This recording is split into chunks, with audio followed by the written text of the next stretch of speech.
आज तृतीय दिवस कथा का है और कल चतुर्थ दिवस है कथा का। कल बंधुओं मिलने का भी क्रम हमने रखा है। कई लोग आज भी आए थे और भी दिन, हम रोज तो नहीं मिल पा रहे हैं पर हम कल मिलेंगे 2 से 3 दोपहर का समय है। थोड़ी गर्मी तो रहेगी लेकिन हम भी तो तपेंगे, आपके साथ आ जाना।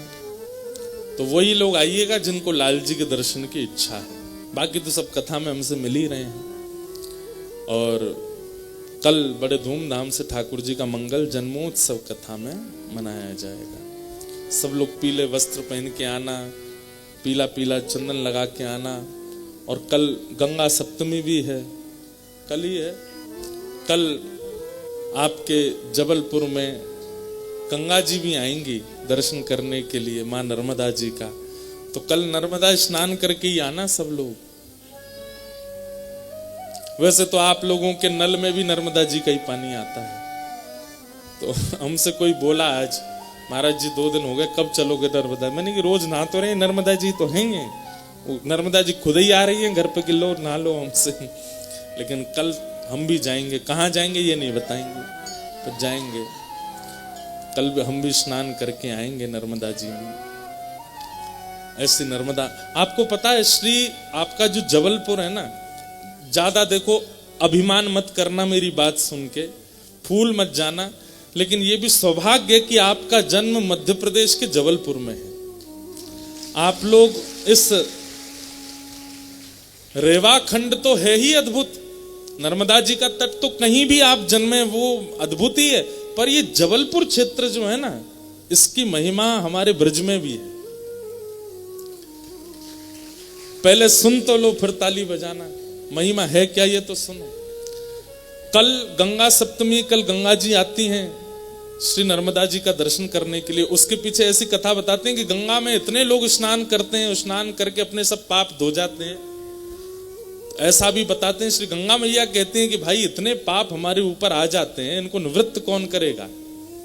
तब उनको देवताओं ने आज्ञा की कि आप एक काम कीजिए, आप नर्मदा जी के पास जाया करो, नर्मदा जी आपको पवित्र कर देंगे। तो वैसे तो गंगा भगवान के श्री चरणों से प्रकट हुई हैं, वे सदा पवित्र रहती हैं, पर श्री नर्मदा मैं गया नहीं हूं, पर मेरी इच्छा है कि अगर होगा कुछ संभव तो जाऊंगा। तो गढ़ाई नाम है ना, वहां पर एक परम हमारे वृंदावन के रसिक हुए श्री सेवक जी महाराज, जिनका पूर्व आश्रम का नाम दामोदर दास था और उनके मित्र का नाम श्री चतुर्भुज दास था। तो दामोदर दास जी और चतुर्भुज दास जी दोनों मित्र थे और इनके अंदर भक्ति तो थी, पर इनको माहौल नहीं मिला था भक्ति का। तो एक बार हमारे वृंदावन के श्री नवल दास जी कहीं यात्रा पर थे, तो यात्रा में बीच में जबलपुर हुआ, तो गढ़ा गांव में रात में कहीं वृक्ष के नीचे वो बैठ करके कुछ संतों की टोली वृंदावन की रस चर्चा कर रहे थे। वृंदावन की रस चर्चा मतलब प्रिया प्रियतम के युगल विहार की चर्चा कर रहे थे।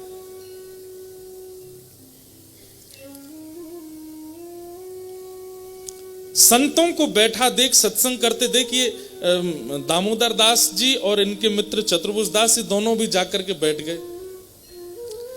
जैसे ही इन्होंने वहां कथा में प्रिया प्रियतम के युगल विहार का चिंतन सुना, तो मानो जैसे अनेक दिन के प्यासे को जल मिल गया हो। इनके चित्त में भावना तो बचपन से ही थी, परंतु ज्ञानवर्धक सत्संग सुने, वैराग्यवर्धक सत्संग सुने, इनका मन अभी तक संतुष्ट नहीं हुआ था, क्योंकि ये तो प्रेम सत्संग के उपासी थे। आज जब इन्होंने प्रेम सत्संग की बातें सुनी, प्रिया प्रियतम का प्रेम सुना, सहचरियों की बात सुनी। ये प्रिया प्रियतम सहचरियों की बात सब जगह कहने की नहीं होती। अगर मुझे लगेगा तो कल या परसों थोड़ा बहुत स्पर्श हम करेंगे। तो जब उन दोनों ने वो बातें सुनी तो सुनकर के नेत्र सजल हो गए और तुरंत चरणों में प्रणाम करके कहा, भगवान ये प्रेम रस जो आप सुना रहे हैं, इसके लिए तो हम तड़प रहे थे कितने दिनों से। ये आप आपके गुरु कौन है, ये सब भाव आपको किसने सुनाया, ये सब प्रकट कहां से हुआ है।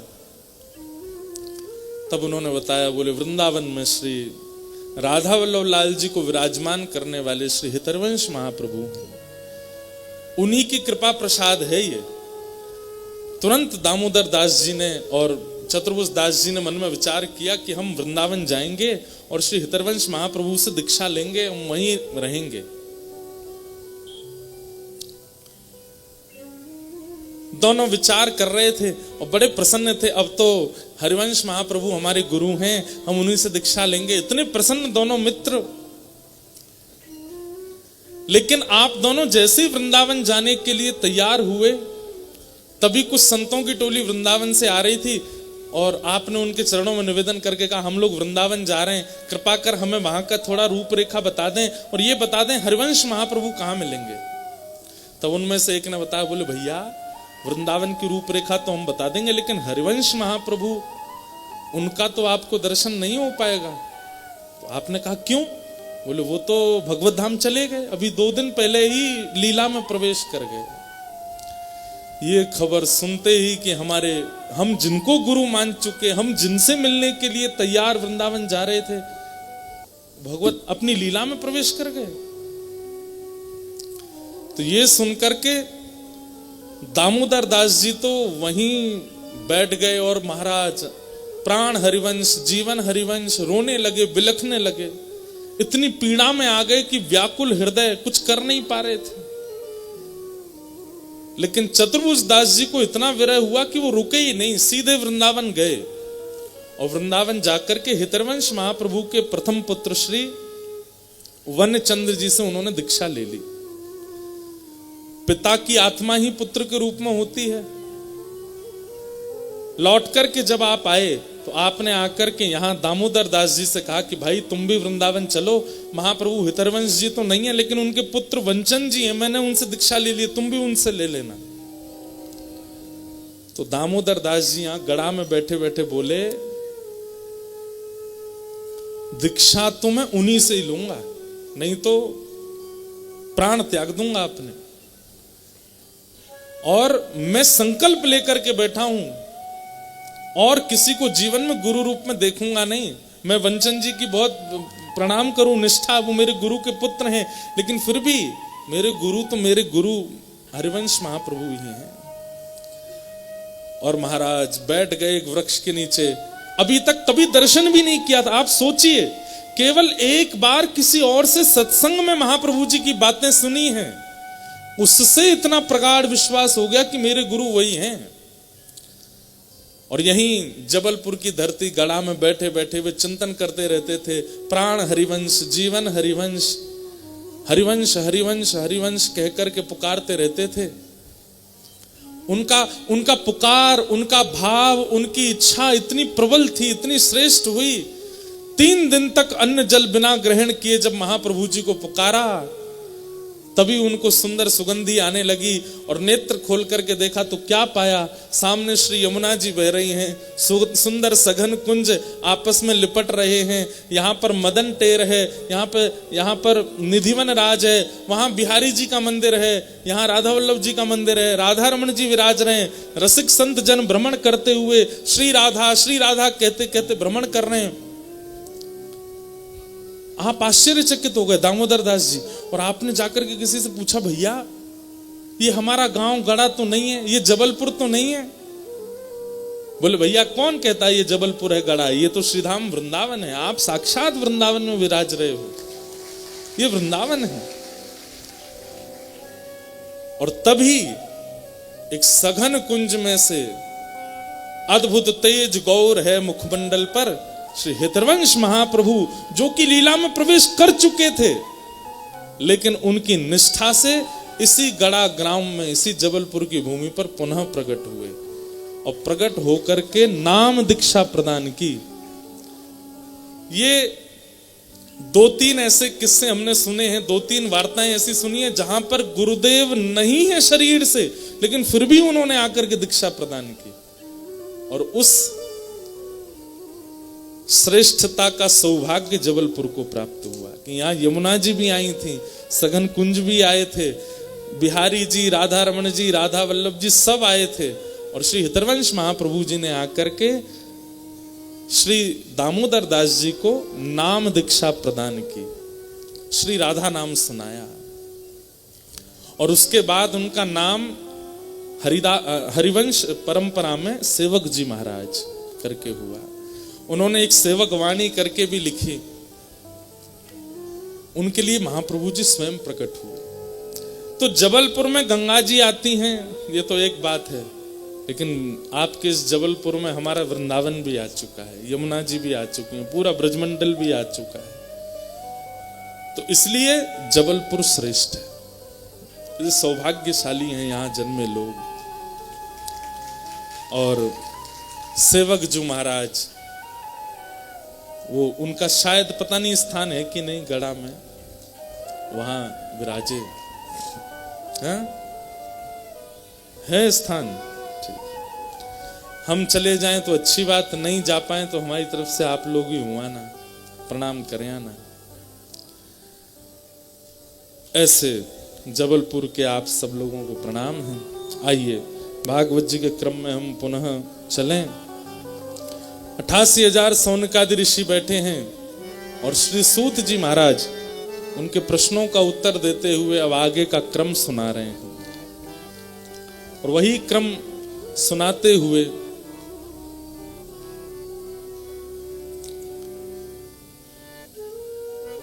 कौन गा रहे हैं?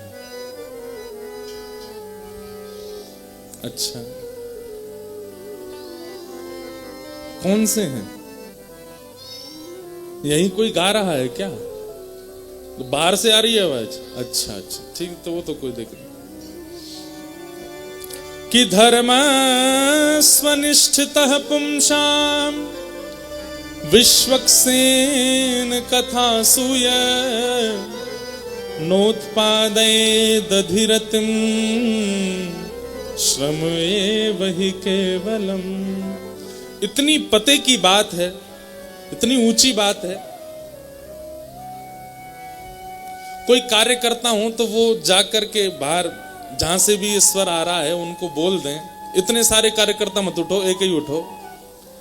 और जहां से भी ईश्वर आ रहा है उनको बोल दो थोड़ा या तो आवाज कम कर लें। और कथा के बीच में अभी ऐसे नहीं काम है। धर्मस्वनिष्ठितः पुंसाम विश्वक्सेन कथासु यह नोत्पादये दधिरतिम श्रम एव हि केवलम।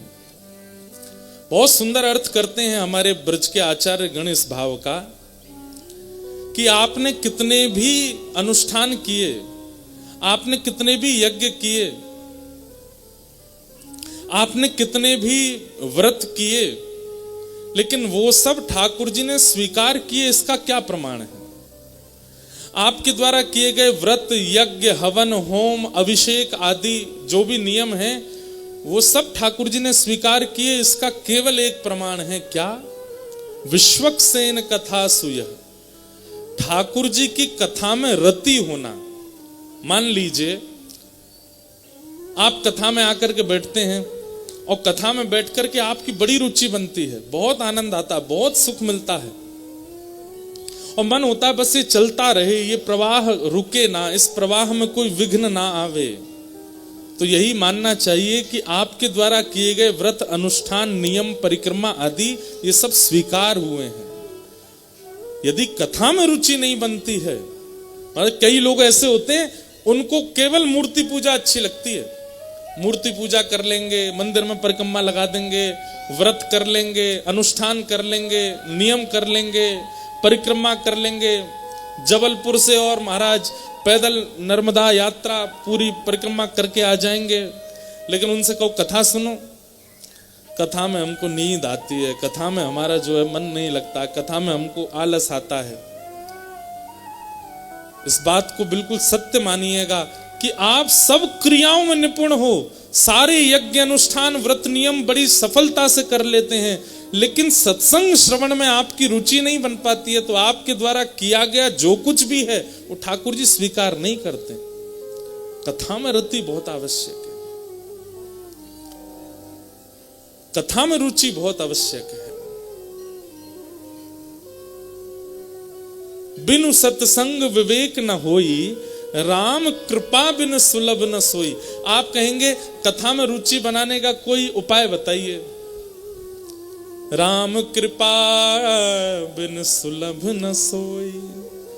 ठाकुर जी की कृपा होगी तो ही रुचि बन पाएगी, चाहे कितने अच्छे वक्ता आ जाएं, कितने बढ़िया वक्ता आ जाएं, रुचि बन नहीं पाएगी। अगर रुचि बन रही है, अगर कथा में आनंद आ रहा है, कथा में मन लगता है, तो आप सबको प्रसन्न होना चाहिए कि हम पर ठाकुर जी कृपा है, हमको रुचि आती है। 7, 7:30 बजे जैसी कथा विश्राम होने लगती है तो आपका मन ये होता है अब कब पुनः 3 बजेंगे, फिर से 4 बजे महाराज जी आएंगे, फिर कथा शुरू होगी। वो कथा के प्रति इतनी रुचि होना, या फिर कथा विश्राम हो जाती है, आप तुरंत फोन में कुछ सत्संग लगाते हैं, कोई प्रवचन सुनने लगते हैं, किसी महापुरुष की वाणी सुनने लगते हैं, बिना सुने रहा ना जाता हो।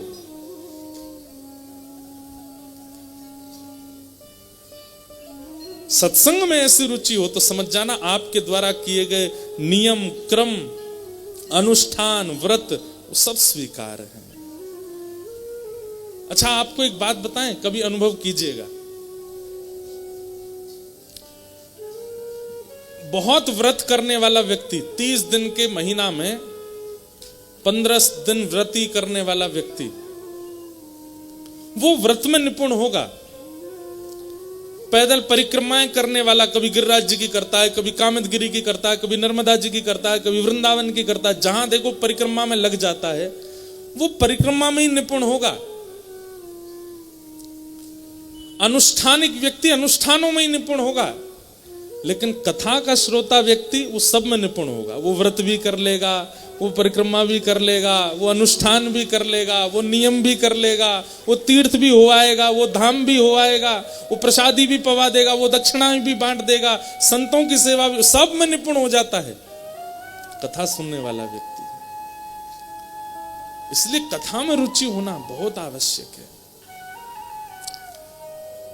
सूत जी महाराज कह रहे हैं, हे सौनकादि ऋषियों, आप सब यज्ञ कर रहे थे, लेकिन आपकी जो रुचि कथा के प्रति मैं देख रहा हूं ना, इससे मैं ये बात कहना चाहता हूं कि आपके द्वारा किया गया यज्ञ, नियम, व्रत, अनुष्ठान सब ठाकुर जी ने स्वीकार कर लिया है, क्योंकि आपकी कथा में रुचि बन रही है। धर्मस्य यापवर्गस्य नार्थोर्थायोपकल्पते, नार्थस्य धर्मैकान्तस्य कामो लाभाय स्मृत। बहुत अच्छा भाव है इसका। धर्मस्य यापवर्गस्य, हमारा धर्म जो है वो अपवर्ग है, पवर्ग नहीं है। कभी कभी कथा में मैं बताया करता हूं, हिंदी वर्णमाला के शब्द होते हैं चवर्ग, तवर्ग, टवर्ग, कवर्ग, पवर्ग। पवर्ग शब्द कौन से होते हैं? प, फ, ब, भ, म। प, फ, ब, भ, म ये पवर्ग शब्द हैं। क, ख, ग, घ ये कवर्ग शब्द हैं।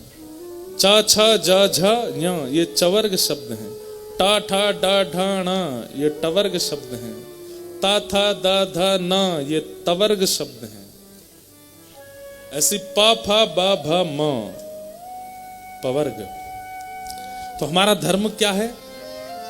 अपवर्गस्य, पवर्ग नहीं है। सब लोग सावधानी से सुनना।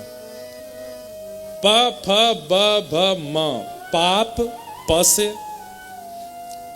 फ से फल, ब से बंधन, भ से भय और म से मृत्यु। इन 5 स्थितियों में किया गया धर्म श्रेष्ठ नहीं माना जाता। जैसे सबसे पहला शब्द प, प यानी कि पाप हो जाने के बाद, हमसे कोई पाप बन गया, हमसे कोई पाप हो गया, अब पाप हो जाने के बाद हम लोग धर्म करने, इधर देखो, यहां देखो, वो बरस नहीं रहे हैं, वो पहले का ही नीचे आ रहा है। नर्मदा जी आ रही हैं, सुनते रहो। वाह भैया, ले 2-4 तो नवा दिए उनने।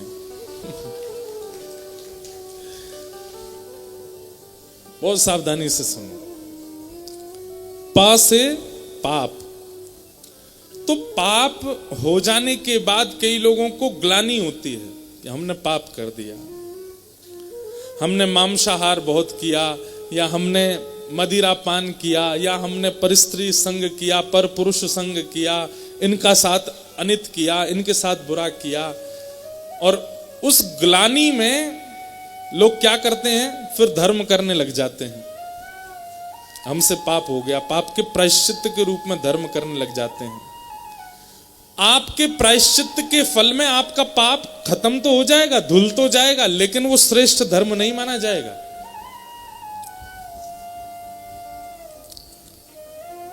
पाप के बाद किया गया धर्म।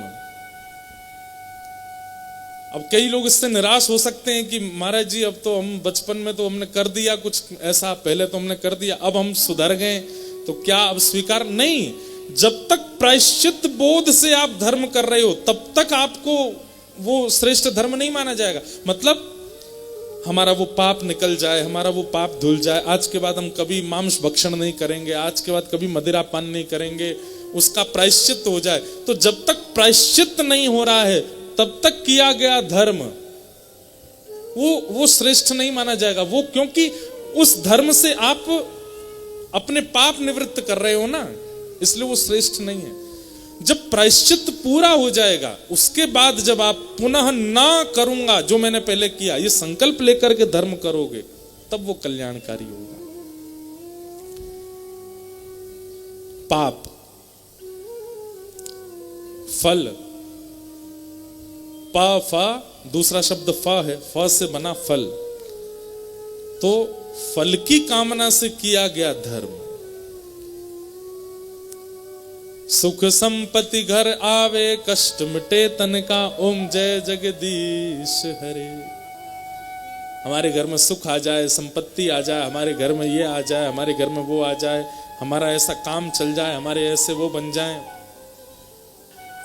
हमारे पास लोग आते हैं तो अब तो कथाएं सुन सुन करके सब समझ गए कि स्वभाव व्यवहार कैसा है। पहले जब नहीं जानते थे तो ऐसा कुछ मंत्र बताइए हमारा ये काम हो जाए, ऐसा कोई मंत्र बता दीजिए हमारी ये चीज हो जाए, ऐसा कोई उपाय बता दीजिए इससे ये हो जाए। उपाय अगर बताने लग जाए ना, मंत्र बताने लग जाए तो इतनी भीड़ हो जाएगी कि संभाले नहीं संभलेगी। क्यों? बोले हमारे पाप, हमारे कष्ट दूर करवाएंगे हमारे सबरे।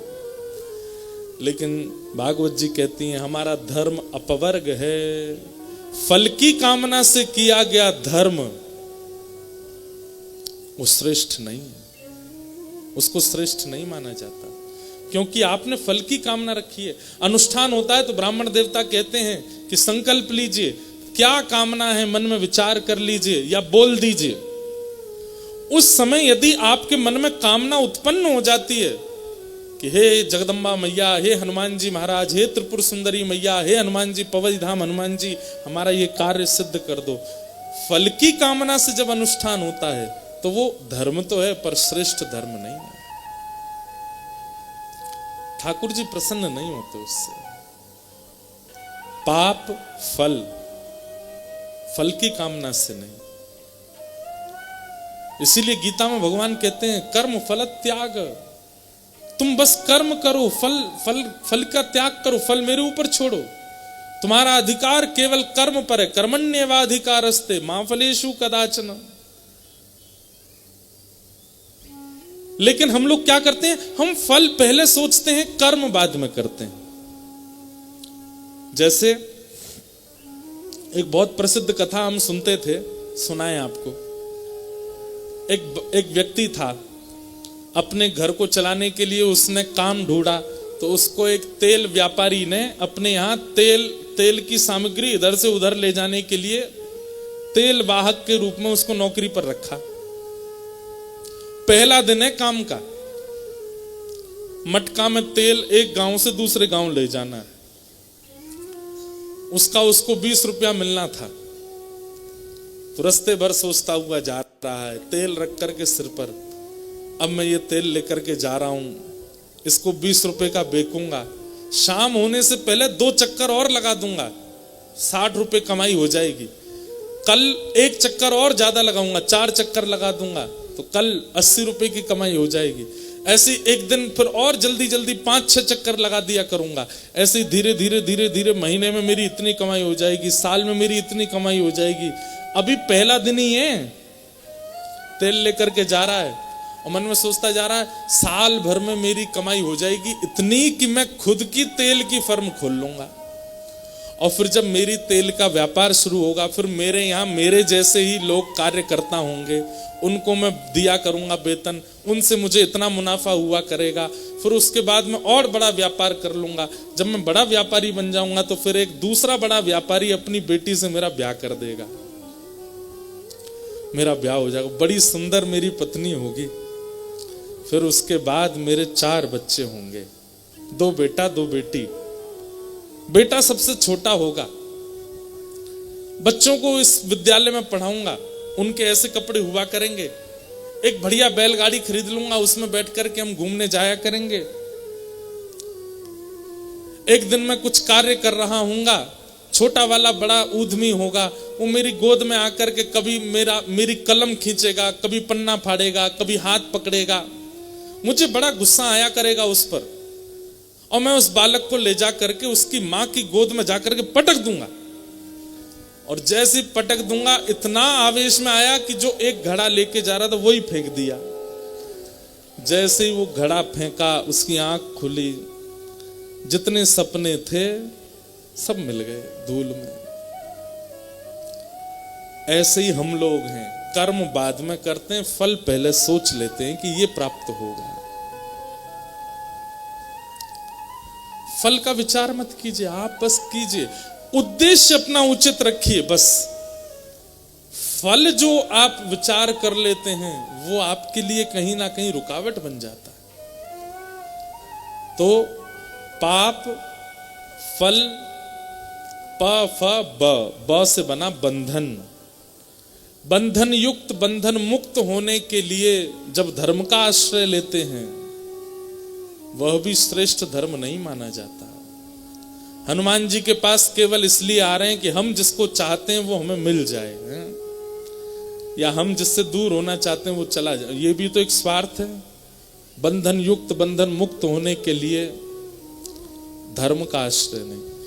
प फ ब और फिर आया भ। भ यानी कि भय से किया गया भजन, भयभीत होकर के किया गया भजन, भयभीत होकर के किया गया अनुष्ठान, वह भी उचित नहीं माना जाता। और अंतिम शब्द है म, यानी कि मृत्यु। जीवन तो निकाल दिया, लेकिन जब मृत्यु समीप आई तो भजन करने लग गए। युवावस्था निकाल दी, बाल्यावस्था निकाल दी, पूरा जीवन निकाल दिया।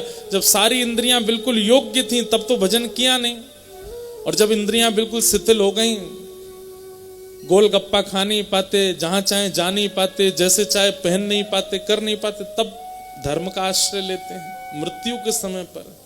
वह भी उचित नहीं है। धर्मस्य याप वर्गस्य, इन 5 स्थानों के अलावा किया गया धर्म वो श्रेष्ठ माना जाता है। हे सौनकादि ऋषियों, आप सबके चित्त के जो प्रश्न हैं, आप सबका जो भाव है, वो अपवर्ग धर्म को भजने वाला है। आप लोगों ने कोई पाप नहीं किया, आप लोगों को फल की कामना नहीं है, आप लोगों को कोई भय नहीं है, आप लोगों की मृत्यु समीप नहीं है, लेकिन फिर भी कलिकाल के जीवों के कल्याण के लिए आप लोग मेरे सामने बैठे हैं, मुझसे प्रश्न कर रहे हैं। इसलिए आप मूल धर्म का पालन कर रहे हैं, ये उचित है। इस प्रकार श्री सूत जी महाराज अनेक भावों बताते हैं, भगवान के अनेक अवतारों का वर्णन करते हैं।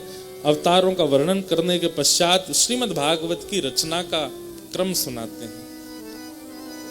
श्रीमद् भागवत की रचना का क्रम सुनाते हैं कि इदं भागवतम नाम पुराणम ब्रह्म संहितम उत्तम श्लोक चरितम चकार भगवान ऋषि। भागवत की रचना कैसे हुई? इदम भागवतम नाम, इनका नाम भागवत है। और ये क्या है?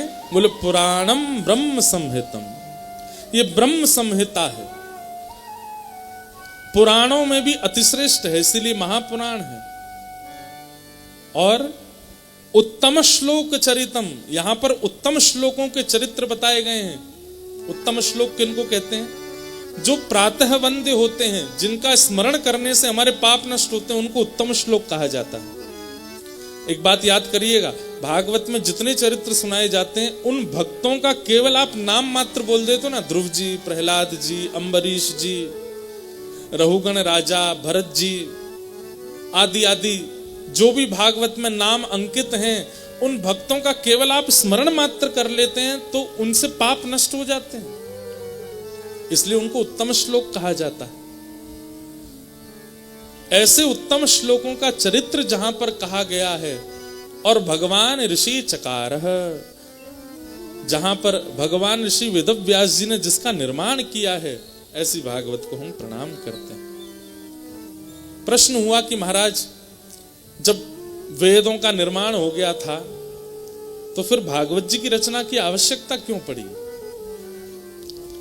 तब कथा सुनाते हैं कि वेदव्यास जी महाराज ने पहले एकमेकम चतुर्विधम, पहले वेदः प्रणव एवाग्रे, एक ही वेद था प्रणव, प्रणव यानी कि ओमकार। एक वेद को 4 वेदों में परिवर्तित किया, ऋग्वेद, यजुर्वेद, सामवेद, अथर्ववेद। लेकिन तब भी वेदव्यास जी महाराज को लगा कि शायद इससे मानव कल्याण नहीं हो पाएगा, तो उन्होंने इतिहास के रूप में महापुराण का निर्माण किया, इतिहास के रूप में महाभारत का निर्माण किया। 17 महापुराण, 18 उपपुराण लिखे, लेकिन तब भी मन एकाग्र नहीं हुआ। एकाग्र नहीं मतलब संतुष्टि नहीं हो रही है अपनी क्रिया से। जैसे मां घर में भोजन बनाती है तो सबसे पहले किसको चखाती है? अगर पति है तो पति को चखाती है, और बेटा होगा ना तो बेटा या बेटी को बोले, ए धरा ये चख के बता कैसा बना। मां भोजन तभी चखाती है जब उसने बहुत अच्छे से बनाया हो, लेकिन जब उसने ऐसे ही बना दिया होता है ना तो सीधे थाली में ही परोस के दे देती है। ये मां का स्वभाव होता है, वो चखाएगी तभी जब बहुत अच्छा बनाती है, और जब ऐसे ही बेमन से बनाया है ना, कहीं और मन है, तब पूछती नहीं है, वो सीधा थाली लगा के सामने धर देती है। और उस समय यदि बालक खाते हुए कहता, माँ आज तो बहुत अच्छा बना, बोले झूठ मत बोल, मुझे पता अच्छे से, मैंने आज बनाया ही नहीं, मैं तो ऐसी नमक हल्दी डाल के बना दिया है। झूठ क्यों बोलता है? मतलब निर्माणकर्ता को पता होता है कि मैंने जो किया है वो कैसा है। बच्चे जब एग्जाम दे के आते हैं ना एग्जाम हॉल से बाहर, इधर देखो इधर देखो, सब लोग ध्यान से कथा सुनो। कहा है वो भैया? कौन है? अच्छा पानी बट रहा है। वाह बहुत अच्छे हो महाराज आप तो व्यास जी बेचारे प्यासे बैठे हैं, श्रोता पानी भी पी रहे हैं। हमने सोचा मैंने क्या हो गया पता नहीं, कोई नहीं, अच्छा आप लोग प्यास बुझाओ अपने। क्या बता रहा था मैं? हाँ, एग्जाम हॉल जब बच्चे बाहर आते हैं ना एग्जाम देके, तब उनसे पूछा कीजिए कैसा। जिस बच्चे ने बहुत अच्छा किया होगा ना, वो इतने कॉन्फिडेंस के साथ बोलता है मैंने किया है और मैं हासिल करूंगा, वो कर भी लेता है। और जिनका अच्छे से नहीं हुआ होता उनका कैसा था? बढ़िया था, सब ठीक हो गया, कर दिया। संतुष्टि के शब्द अलग होते हैं। संतुष्ट व्यक्ति जब होता है ना तो उसकी शब्दावली अलग होती है, उसकी मुख की तेज अलग होता है, उसके नेत्रों की चमक अलग होती है, उसकी वाणी का जो स्वर है वो भी अद्भुत होता है। संतुष्टि अलग होती है। और केवल क्रिया कर दी गई है, संतुष्ट नहीं है, उसकी भाषा, उसका स्वर, उसका शब्द अलग होता है। वेदव्यास जी महाराज ने इतना सब कुछ लिख दिया लेकिन मन में संतोष नहीं था, मतलब अपनी रचना से वो स्वयं प्रसन्न नहीं हो पा रहे थे। अब ये भी कह दूं कि प्रसन्न थे पर संतुष्ट नहीं थे। लगता था कहीं कुछ छूटा है, कहीं कुछ रह गया है। और तभी वहां नारद जी महाराज का आगमन हुआ। नारद जी महाराज ने आकर के वेद व्यास जी से कहा, व्यास जी, वो लोग जो यहां बैठे हैं कथा में, जिनको अपनी क्रिया से सदैव असंतुष्टि का अनुभव होता है, बहुत ध्यान से सुनना इस चरित्र को। नारद जी महाराज आए, आकर के बोले, कहिए व्यास जी कैसे हो आप? मुखमंडल पर आपके थोड़ा ऐसा लग रहा है कि कहीं ना कहीं असंतोष है। व्यास जी महाराज बोले, नारद जी, मैंने इतने ग्रंथ लिख दिए, मैंने अपने जीवन की सारी पूंजी, सारा ज्ञान शब्दों में पिरो दिया मानव कल्याण के लिए, पर पता नहीं क्यों मुझे संतुष्टि का अनुभव नहीं होता। मुझे ऐसा लगता है कहीं कुछ अपूर्ण है, कहीं कुछ रह गया है, कुछ छूट रहा है। तब नारद जी महाराज मंद मंद मुस्काते हुए कहते हैं, हम बताएं क्या छूट रहा है? बोले, क्या छूटा है? कि भवतानुदित प्रायम यशो भगवतो मलम ये नैवासौ न तुष्येत मन्ये तद्दर्शनम किलम। ये जो राग है ना, ये भगवान का सबसे प्रिय राग है, राग केदार, जिसमें अभी हमने गाया। हमको संगीत आता नहीं है, पर ये सब गुरुजन है हमारे, ये लोग बताते रहते हैं, इसलिए पता है। तो अभी गाया, इसलिए मैं आपको बता रहा हूं। आप नर्मदा जी के तट पर रहते हैं, जिनको थोड़ा बहुत भी स्वर का ज्ञान हो ना, संगीत नहीं आता लेकिन स्वर है। जैसे हमको संगीत नहीं आता पर स्वर है। कभी कभी नर्मदा जी के तट पर जाकर के शाम को एकांत में कुछ सुनाया कीजिए, कुछ गाया कीजिए। और अगर कृष्ण भक्ति चित्त में हो तो राग केदार गाया करो। स्वयं नरसिंह मेहता को ठाकुर जी कहते हैं कि जब भी मेरे दर्शन की इच्छा हो ना, राग केदारा गाना। मैं दुनिया के किसी कोने में होऊंगा, एक क्षण के लिए तुम्हारे सामने आ जाऊंगा, मुझे इतना प्रिय है राग केदार।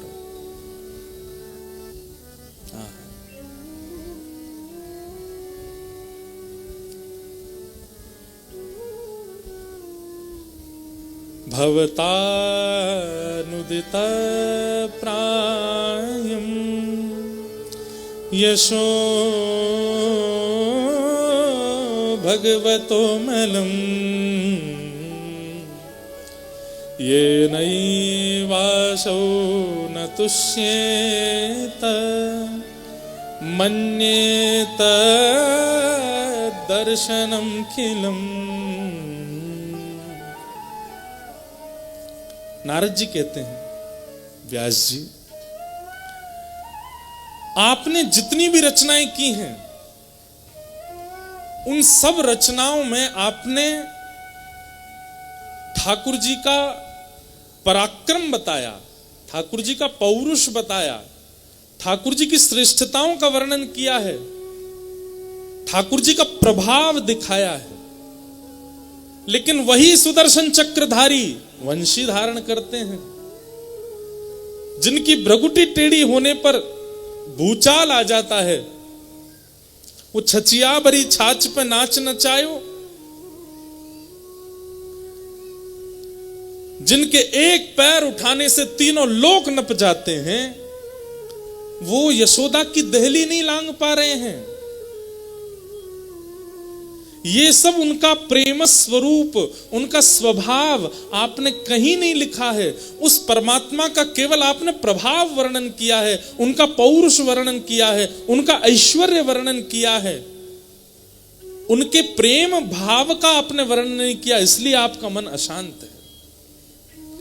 आपके द्वारा की गई रचनाओं से श्रद्धा हो जाएगी, आपके द्वारा की गई रचनाओं से पढ़ करके सुन करके जीवात्मा के चित्त में आस्था हो जाएगी ठाकुर जी के प्रति, लेकिन प्रेम नहीं हो पाएगा। आपने भगवान के यश का वर्णन किया है, पर उनका निर्मल यश नहीं गाया है। जैसे किसी कन्या का ब्याह हो और घर के सब लोग उसके लिए लड़का ढूंढें, तो कोई एक व्यक्ति किसी लड़के की पहचान लेकर के आवे और लड़की भीतर बैठ कर के सुन रही है और बाहर सब परिवार के लोग बैठे हैं, और वो बिचौलिया जो लड़का देख के आया वो क्या बता रहा है, उसके पास ऐसी गाड़ी है, उनके घर में 8 कमरे हैं, हर कमरे में एसी लगा हुआ है, पिताजी जो हैं उनकी इतनी फैक्ट्री है, लड़का अभी अमेरिका से पढ़ कर के आया है, रंग गोरा है, खूब लंबा चौड़ा है और खूब धनवान है, संपत्तिवान है, सब कुछ है।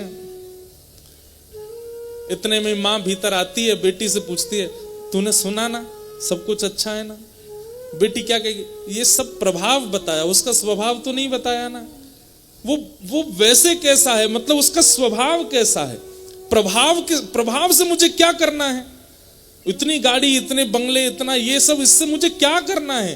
वो निज जीवन में वो उसके विचार कैसे हैं, उसका व्यवहार कैसा, उसका खान पान कैसा है, उसकी बोली चाली कैसी है, वो सोचता क्या है, वो तो नहीं बता रहे ना, ये मुझे वो जानना है।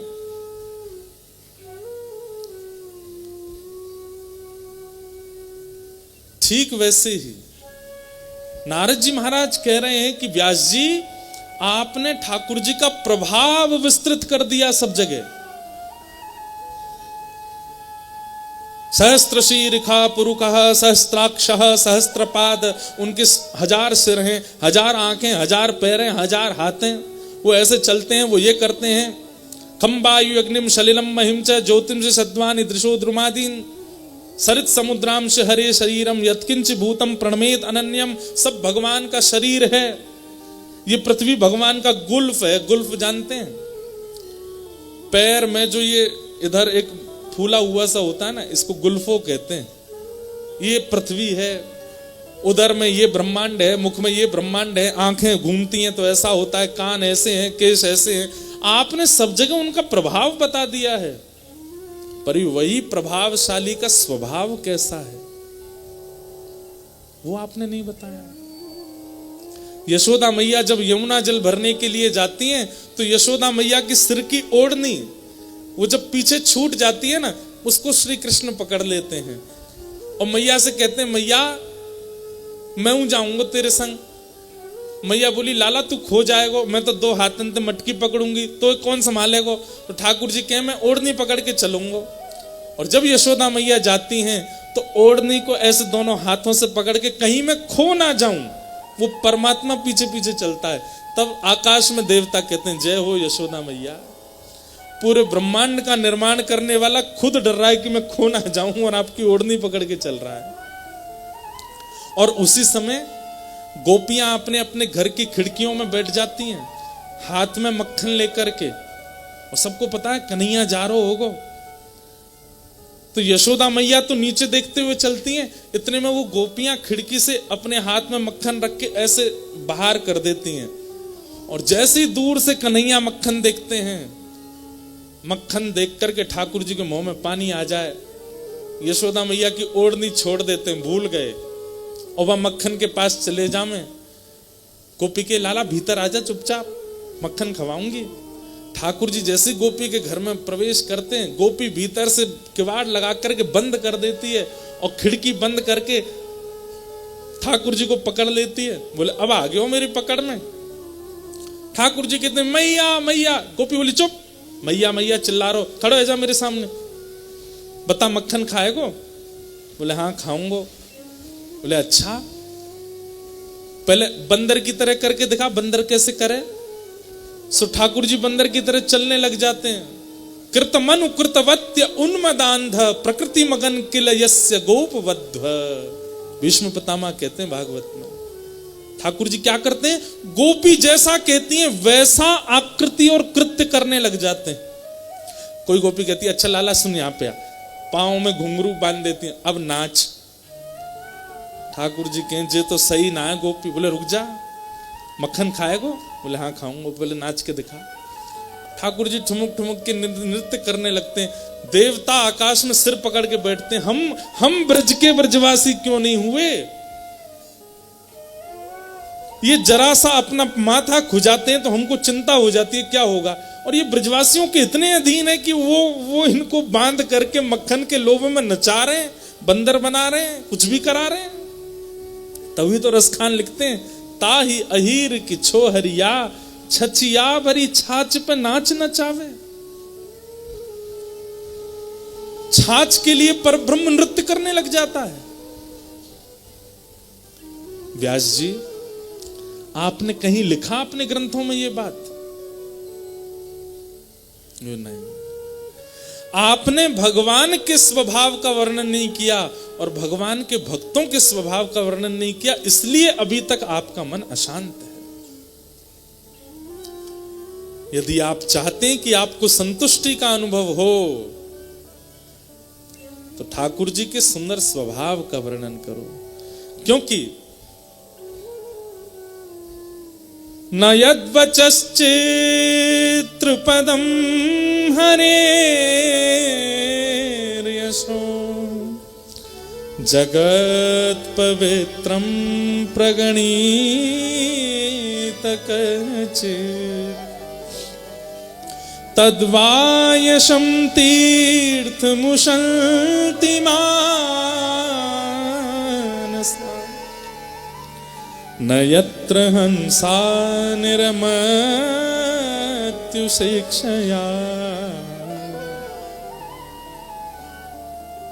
जिस प्रकार जिस कीचड़ में कोय स्नान करते हैं वहां कभी हंस नहीं आया करते। जगत पवित्र, जगत उद्धारण करने वाले ये भक्त चरित्र और भगवान के यश का चरित्र निर्मल जल है, जिसमें हंस कोटि के वैष्णव ही आते हैं। इसलिए कृपा करके उन हंस कोटि के वैष्णवों के लिए आप भगवान के सुंदर यश का गान करो, भगवान के निर्मल यश का गान करो। उनका प्रभाव मत बताओ, दुनिया जानती है वो कैसे हैं, पर अब उनके स्वभाव का वर्णन करो। वही श्री कृष्ण जब वंशीधारी बनते हैं, वही श्री कृष्ण जब त्रिभंग लली बनते हैं, वही श्री कृष्ण जब पाग टेढ़ी सी धारण करते हैं, यशोदा मैया के लाला बनकर के आते हैं, तो कैसे लगते हैं? कृपा कर उनके उस स्वरूप का वर्णन करो।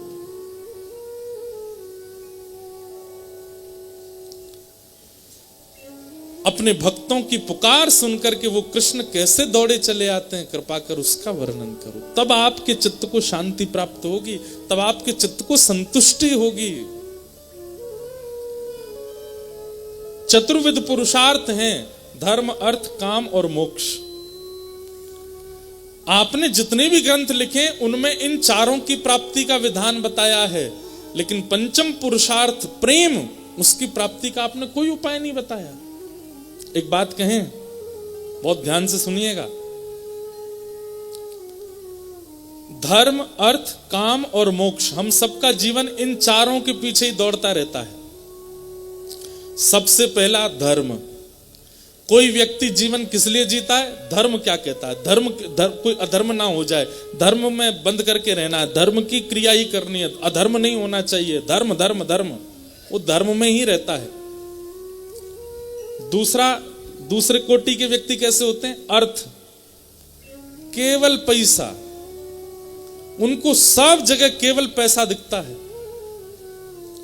विवाह भी करेंगे तो पैसे के लिए, बच्चे पैदा हुए तो इनका भविष्य भी केवल पैसे के लिए, कि ये भी बड़े होकर पैसा ही कमावे। हम जबलपुर जा रहे हैं, वहां पर भी यहाँ जमीन का रेट क्या चल रहा है, यहाँ पे 1-2 प्लॉट खरीद के डाल दो, बेच देंगे, पैसा यहां से भी कमाओ, इससे पैसा उससे पैसा। कथा भी पैसे के लिए ही कराते हैं कई लोग, इससे भी पैसा आएगा बहुत सारा। कई लोगों का जीवन केवल धर्म के लिए होता है, कई लोगों का जीवन केवल अर्थ के लिए होता है, कई लोगों के जीवन का उद्देश्य केवल काम, वासना और कामना, इन दो की पूर्ति में ही रहते हैं वो हमेशा। हर रोज एक नई कामना जन्म लेती है और उस कामना को पूर्ण करने के लिए वो मेहनत करते हैं, परिश्रम करते हैं, सब प्रकार की मेहनत करते हैं। वो कामना पूरी होनी चाहिए, वासना पूरी होनी चाहिए। धर्म, अर्थ, काम। और कई लोगों का जीवन केवल मोक्ष, मोक्ष की प्राप्ति के लिए करते हैं। अरे बाबा तुम्हें समझ आ गई, बताओ, ताली बजा के भग गए। भाई नर्मदा जी के जल का कमाल है, अद्भुत है। धर्म, अर्थ, काम और मोक्ष, ये मोक्ष वाले ही थे। उनका जीवन कुछ नहीं है, केवल मोक्ष कैसे मिले, इसी के लिए ही वो कर्तव्य करते रहते हैं। लेकिन एक पांचवा पुरुषार्थ है, उसका नाम क्या है? प्रेम। प्रेमी जो होता है उसको कभी कभी धर्म की चिंता नहीं होती, उसको कभी कभी अर्थ की चिंता नहीं होती, उसको कामनाओं की चिंता नहीं होती, और सबसे बड़ी बात उसको मोक्ष की भी चिंता नहीं होती। और क्षमा कीजिएगा, ये आजकल के जो लड़का लड़कियों वाला प्रेम है उसको इसमें बिल्कुल मत लीजिएगा। स्वच्छंद यथा ब्रज गोपिका नाम, नारद भक्ति सूत्र में श्री नारद जी कहते हैं वह प्रेम जो ब्रज की गोपियों में है।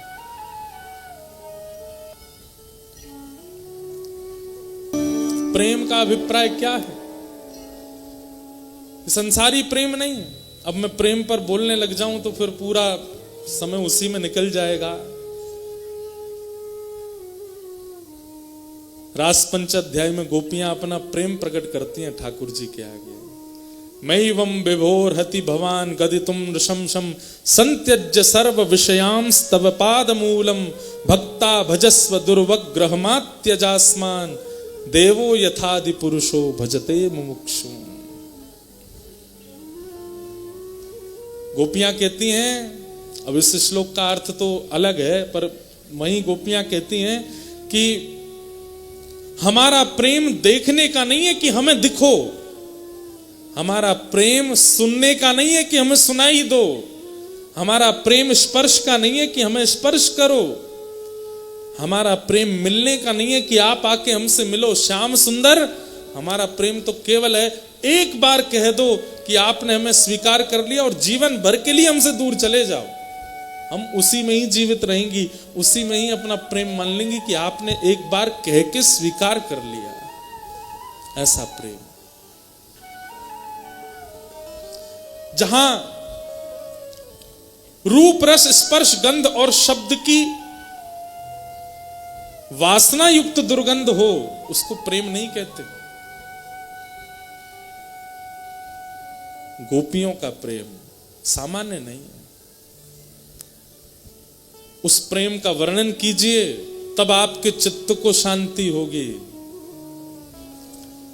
नारद जी महाराज के इस वक्तव्य के बाद वेद व्यास जी महाराज बोले, मैं कैसे वर्णन करूं इस भाव का, क्या करना पड़ेगा मुझे उसके लिए? तो बोले, समाधिना नुस्मर तद विचेष्टितम, समाधि लगाओ। और श्री वेद व्यास जी महाराज समाधिस्थ हुए और समाधिस्थ भाषा में ही वेद व्यास जी महाराज ने भागवत की रचना की। नारद जी महाराज ने पूर्व जन्म की कथा बताते हुए कहा था कि समाधि से जब एक दासी पुत्र नारद बन सकता है, आप यदि उद्देश्य पवित्र करके प्रेम का उद्देश्य रख के अगर समाधि लगाओगे तो आपको प्राप्त नहीं होगा। समाधि लगाओ। और समाधि में गए वेद व्यास जी महाराज, जैसे समाधि पूर्ण हुई भागवत जी की रचना हुई। आहा, भागवत जी की रचना हुई।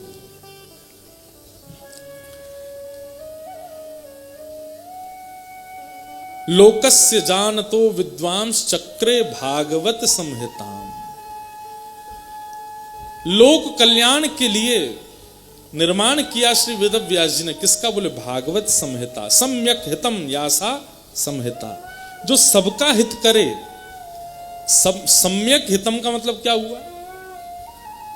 यहां जो कथा में बैठे हैं उनका भी कल्याण हो रहा है, कथा करने वाले का, सुनने वाले का भी कल्याण हो रहा है। और आपको नहीं पता होगा, ये जो हवा चलती है ना, इस वायु में ना जाने कितने जीव जिनकी सदगति नहीं हो पाई है, जो मृत्यु के बाद अभी भी भटक रहे हैं इस वायुमंडल में, वो भी उस वायु का आश्रय लेते होंगे जो वायु बहती हुई कथा की ओर जा रही है। और जैसे ही वो उस वायु का स्पर्श करके इस कथा पंडाल से स्पर्श करते होंगे, ना जाने कितने जीव भी मुक्त होते जा रहे होंगे इस कथा से, उनका कल्याण भी हो रहा होगा। और इस पूरे कथा क्षेत्र में छोटे छोटे कीड़े होंगे, चींटियां होंगी, मक्खी होंगे, मच्छर होंगे, उनके भी यदि प्राण निकल रहे होंगे तो वो भी भगवत धाम जा रहे होंगे, उनका भी हित हो रहा होगा। मतलब हम लोगों का तो जीते जी हित होता है, जो जीवित नहीं है उनका भी हित होता है, और जो हमारी तरह कथा बैठ के सुन नहीं सकते उनका भी हित होता है। और भैया हम कह दें तो आप लोगों को लगेगा बहुत बड़ी बात कह रहे हैं, पर यह वास्तविकता है। आप लोग कथा सुन करके जाते हैं और जब आप वापस अपने घर की ओर जाते हैं तो मार्ग में या घर पर जितने लोग आपसे मिलते हैं जो कथा में नहीं आ पाए, आपका वो दर्शन कर लेते हैं, और जब आपसे पूछते हैं कहां से आए तो आप कहते हो कथा से आए, तो आपका दर्शन और आपका श्रवण मात्र से उनका भी किंचित सही कल्याण होता है। सम्यक हितम या सा संहिता, जो सबका हित करे। अब इसके दो अर्थ हैं।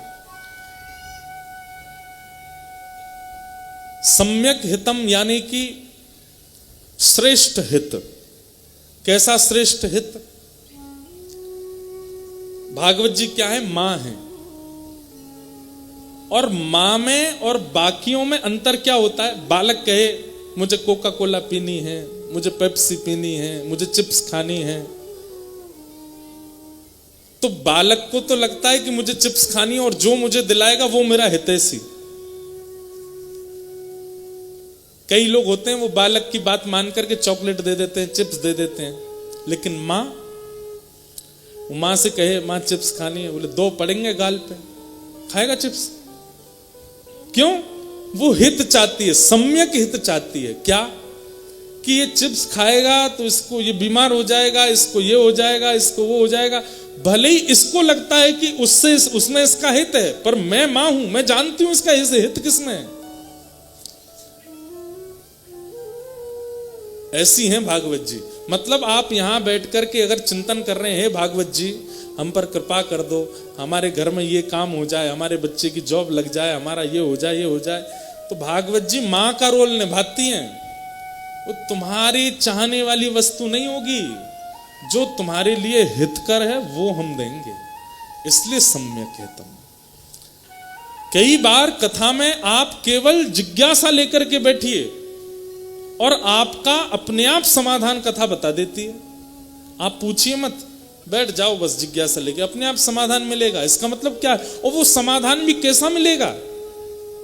जो आपके लिए हितकारी हो, जो आपके लिए उपकारी हो। गोस्वामी तुलसीदास जी महाराज को स्वयं महादेव प्रकट होके कहते हैं। सब लोग इधर देखो, बहुत ध्यान से सुनना, ये प्रसंग मुझे बहुत अच्छा लगता है। तुलसीदास जी की कथा में एक ब्राह्मण आते थे और वो तुलसीदास जी से कहते, देखो मेरी बेटी आपके बिल्कुल योग्य है, आप उससे ब्याह कर लो। गोस्वामी जी तो नहीं मानते बात, निकल जाते। हर कथा में वो ब्राह्मण देवता आ जाते, मेरी बेटी से ब्याह कर लो, मेरी बेटी से ब्याह कर लो।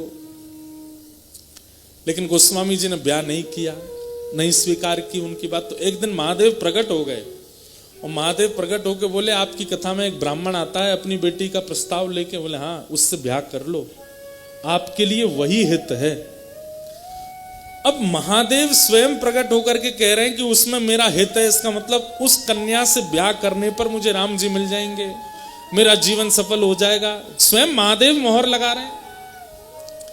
लेकिन बंधुओं, कई बार हित ठोकर लगने में ही होता है। हमको लगता है कि हमारी कोई चोट ना लगे उसमें हमारा हित है, पर कई बार कई चोट हितकारी होती हैं। अब महादेव स्वयं कह रहे हैं कि तुम उससे ब्याह कर लो, तो इसका मतलब गोस्वामी जी बोले चोट तो कोई लगेगी नहीं, स्वयं महादेव जब गारंटी ले रहे हैं। लेकिन बात ऐसी थी कि जब तुम ब्याह करोगे और वही जब तुमको चोट पहुंचाएगी, चोट तो नहीं पहुंचाई उन्होंने, एक बात कह रहे हैं, वही जब तुम्हारे हृदय को ऐसे शब्द कहेगी कि तुमको चोट जैसा अनुभव हो, तभी तुलसीदास मिलेगा इस पृथ्वी को, इसलिए तुम ब्याह करो। अब ये बात नहीं बताई महादेव ने कि ऐसा ऐसा होगा, नहीं तो तुलसीदास जी तो ब्याह ही नहीं करते। ब्याह करके पत्नी से इतना प्रेम करते थे, कभी जाने नहीं देते। एक दिन पत्नी मायके चली गई सोते हुए गोस्वामी जी को छोड़ के, तो उसके विरह में ऐसे व्याकुल हो गए, नदी शव के ऊपर चढ़ के पार कर गए, सर्प पकड़ के पर्वत लांग गए, कांटे लग गए, सब हो गया। ऐसे रक्त बह रहा था जगह जगह से। पत्नी के पास जाके बोले, तुम मुझे छोड़ के क्यों आ गए? पत्नी ने कहा, आप शव पर चढ़ के नदी पार कर गए, सांप को रस्सी समझ के पर्वत लांग गए, कांटे लगे, ना जाने ठोकरें लगी, इतना रक्त बह रहा है, किसके लिए इतना? मेरे लिए। एक हाड़ मांस के पुतले के लिए आप इतने बेचैन हो गए कि आप ये भी विचार नहीं कर रहे कि शव को नाव समझ रहे हो, आप ये भी विचार नहीं कर रहे कि सर्प को रस्सी समझ रहे हो, आप ये भी विचार नहीं कर रहे कि आपके शरीर में कितने घाव हो गए केवल एक हाड़ मांस के पुतले के लिए। इतनी व्याकुलता, इतनी तड़प और इतनी बेचैनी यदि राम जी से मिलने की होती ना, तो राम जी मिल गए होते आपको। बस नेत्र बंद हो गए गोस्वामी जी के और विचार करने लगे, मैं इतना कुछ कर पाया किसके लिए? पत्नी के लिए। इतना मैंने राम जी के लिए तो नहीं किया। इसकी बात तो सही है, अगर इतना एफर्ट मैंने राम जी को प्राप्त करने में किया होता तो आज राघव मिल गए होते। और उसी दिन इस राष्ट्र को गोस्वामी तुलसीदास जी प्राप्त हुए, जिनकी मानस आज घर घर को कल्याणकारी बना रही है। अब देखो पूरी बात क्यों सुनाई मैंने, कि महादेव ने कहा था कि ब्याह करो, तो महादेव कह रहे थे तो ब्याह टिकना चाहिए था ना, लेकिन महादेव कह रहे थे कि ब्याह करो, अब आगे ठोकर लगेगी तो ही तुम बनोगे, ये नहीं बताया था पर लगना था। इसको कहते हैं सम्यक हितम। आपका हित किसमें है ये जो जानता है वो भागवत जी। आप यहां अपना प्रस्ताव लेकर के आओगे, हमको ऐसा कर दो, हमें ऐसा बना दो, भागवत जी कहेंगे नहीं, I have some better idea for you, हमारे पास और अच्छे तरीके हैं आपके लिए। इसलिए भागवत जी संहिता, ऐसी भागवत संहिता को हम प्रणाम करते हैं। वेद व्यास जी महाराज ने भागवत की रचना की और अपने पुत्र श्री सुखदेव जी को प्रदान की। बड़ी बड़ी कथा है। 12 वर्ष तक मातृ गर्भ में रहे श्री सुखदेव जी महाराज। अभी जोधपुर में हमारी कथा थी, वहां सुखदेव जी के पृथ्वी पर आने का एक दिन हमने पूरा कारण बताया, आप लोग YouTube पर सुन लेना।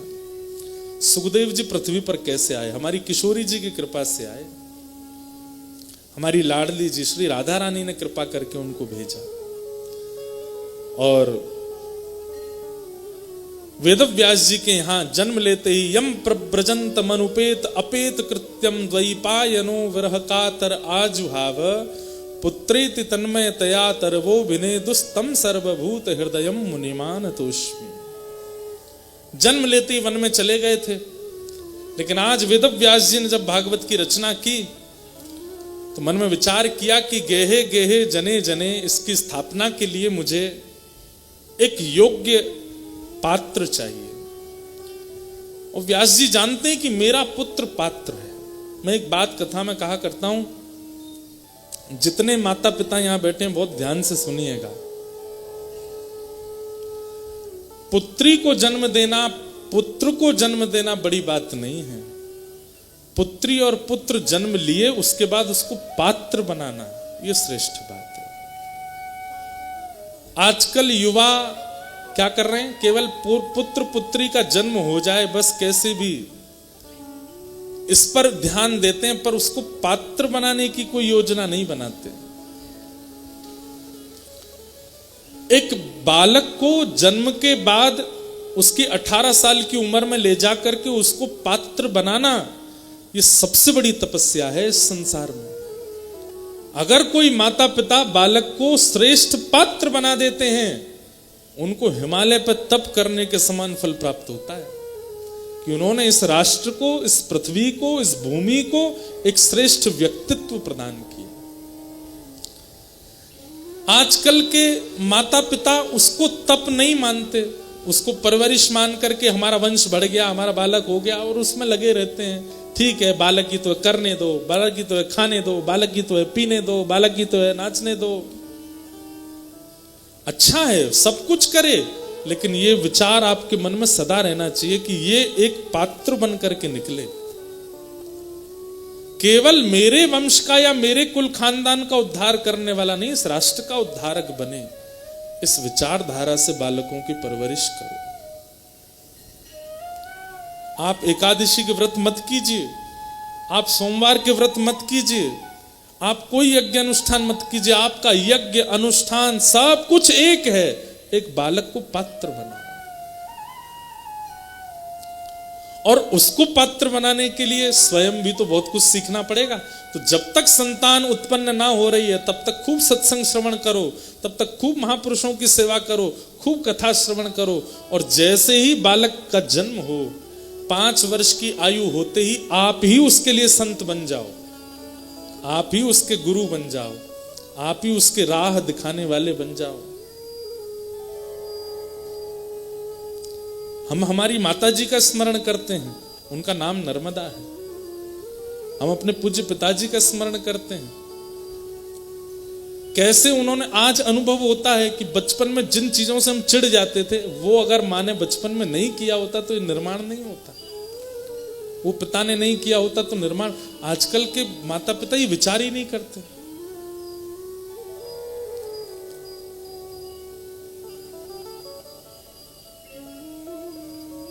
पात्र बनाइए, पुत्र नहीं। वेद व्यास जी जानते हैं कि मेरे पुत्र पात्र हैं और उनकी पात्रता से भागवत जी घर घर जन जन में जाएंगे। तब नन्हे नन्हे बालकों को बुला करके कहा हिमालय पर जाओ, और जब आप लोग पुष्प और तुलसी का चयन करने जाते हो पूजा सामग्री लेने के लिए वन में, तो फिर एक श्लोक गाते हुए जाया करो। बालकों को एक श्लोक रटा दिया भागवत जी के वेणु गीत का। वेणु गीत प्रारंभ होने से पहले ठाकुर जी के स्वरूप का वर्णन है कि वरहा पीड़म नटवर वपु कर्णयो कर्णिकारम विभ्रदवासः कनक कपिसं वै जयन्तीं च मालां रन्ध्रान् वेणोऽधर सुधया पूरयन् गोपवृन्दै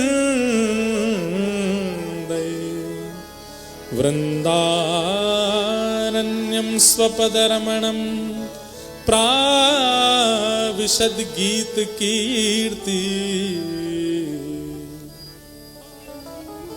भागवत जी का भगवान के रूप माधुरी के सुंदर श्लोकों में सबसे सुंदर श्लोक है ये, वरहा पीड़म नटवर वपु। हमारे पूज्य नाना जी इसका इतना सुंदर वर्णन करते थे। वरहा पीड़म, जिन्होंने मोर पंखों का आपीड़ यानी कि मुकुट पहना।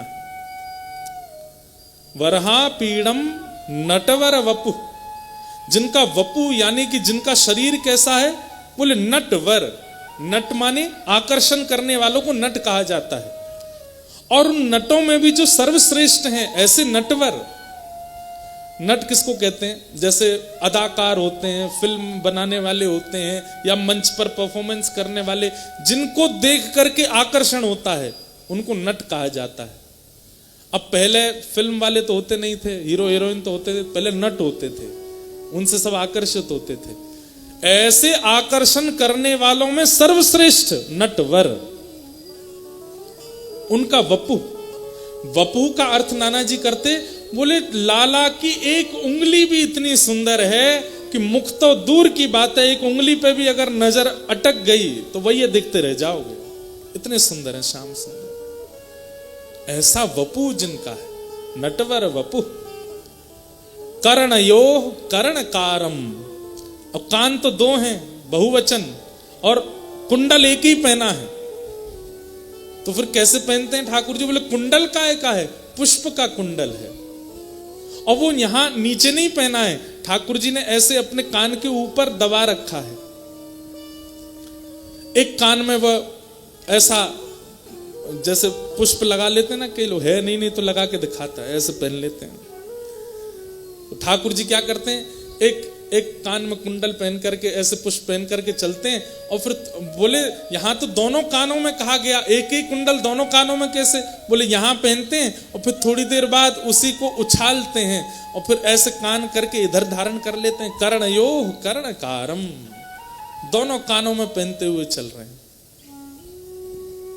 ये श्लोक तो ऐसा है कि नेत्र बंद करके छवि बना के दर्शन करो।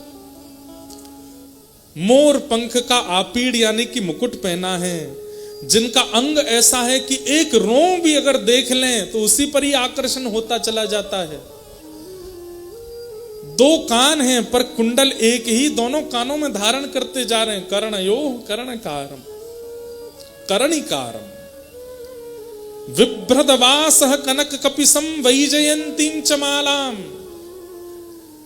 जिन्होंने ऐसी पीतांबरी पहनी है कि उस पीतांबरी की पीलिमा कभी कभी सूर्य को भी फीका दिखाती है। अरे भैया, संसार में कितनी भी बड़ी मणि हो, कितने भी बड़े हीरे हो, किसी में ऐसी सामर्थ्य नहीं कि उसके आते ही सूर्य फीका लगने लग जाता हो। पर वृंदावन में एक ऐसी मणि आई थी, नीलमणि श्री कृष्ण। जब पीतांबरी पहन करके नंद भवन से बाहर निकलते थे तो सूर्य भी फीका लगने लगता था उनके उस रूप लावण्य के आगे। विभ्रदवासः कनक कपिसं वैजयंतीं च मालाम। आहा, जैसे धूप की तेज किरणें कभी कभी हमारे नेत्रों को छोटा कर देती हैं, नेत्रों को बंद कर देती हैं, लेकिन यहां वर्णन करते हुए आचार्य चरण कहते हैं कि श्री ठाकुर जी के पीतांबरी से उत्पन्न होने वाला प्रकाश और श्री ठाकुर जी के बाजूबंद और हाथ में पहने हुए स्वर्ण के कड़ूलाओं से उत्पन्न होने वाला प्रकाश, उससे सूर्य को भी कभी कभी चौंधा आने लगता है, उसके नेत्र बंद हो जाते हैं, तो अपने आप को बादलों की ओट में छुपा लेता है सूर्य। वरहा पीड़म नटवर वपुः कर्णयो कर्णिकारम विभ्रदवासः कनक कपिसं वैजयंतीं च मालाम। वैजंती माला पहनी। वैजंती माला किसको कहते हैं? अब इसका वर्णन तो बहुत विस्तार से करना पड़ेगा, लेकिन मैं एक बात बस बता दूं, 11 रत्नों से युक्त जो माला है उसको वैजंती माला कहते हैं। उसमें 11 प्रकार के रत्न लगे हुए हैं। ये रत्नों की भी हो सकती है, पुष्पों की भी हो सकती है। 11 प्रकार के पुष्प, श्वेत पुष्प, पीले पुष्प, गुलाबी पुष्प, नीले पुष्प, बीच में हरी हरी पत्रियां, और फिर इस प्रकार से 11 प्रकार की भिन्न भिन्न रंगों के पुष्पों से बनी हुई माला, वो भी वैजंती माला है। 11 प्रकार के रत्नों से बनी हुई माला, वो भी वैजंती माला है। 11 प्रकार के मेवाओं से युक्त माला, वो भी वैजंती माला है। लेकिन उसका निर्माण ऐसे नहीं कि एक के बाद एक 11 लगा दिए, नहीं, उसकी सुंदरता नहीं जानी चाहिए। वह सुंदर वैसे ही बना रहे। अपने अपने घर के ठाकुरों को कभी कभी धारण कराओ वैजंती माला। वैजयंतीं च मालाम। और रंध्रान वेणो अधर सुधया पूरयन् गोपवृंदैः